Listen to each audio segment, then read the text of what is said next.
Болды. Ең дамыған мемлекеттер еттен 100% көшу керек искусственный етке деп айтты Билл Гейтс. Ол қазір не істеп жатыр? Егін егіп толтырып жатыр. Американың 19 штатында 110 мың гектар егіні бар екен.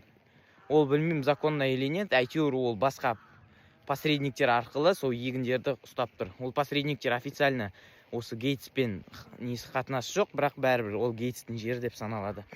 Енді осы ол неге еттен кету керек деп не істеп жатыр? Ол бар күшін салып жатыр. Ол өсімдіктерді дұрыстап өсіріп жатыр. Ол искусственный ет шығарды.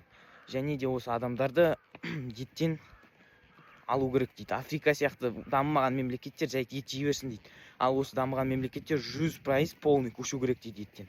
Себебі малдар осы углекислый газ, метан сияқты бір улы жаман нәрселерді шығарады екен. Оның айтуы бойынша. Енді қазір дәлелденіп жатыр, не істеп жатыр, малдар ауаны ластап жатыр деп. Ауаны жылып жатқан сол малдың кесірінен деп.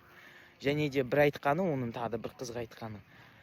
Африкадағы жануарлар, мынау табиғатта жүрген жануарлар, Америкадағы аткорымда тұрған, кукурузада тұрған малдардан углекислый газ, метан сияқты улы нәрселерді көп шығарады екен.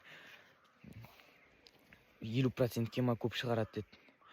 В общем, солай қазіргі жағдай. Енді сіздер келісесіз ба, келіспейсіз ба білмеймін, табиғи еттен кету керек деп жатыр, в общем.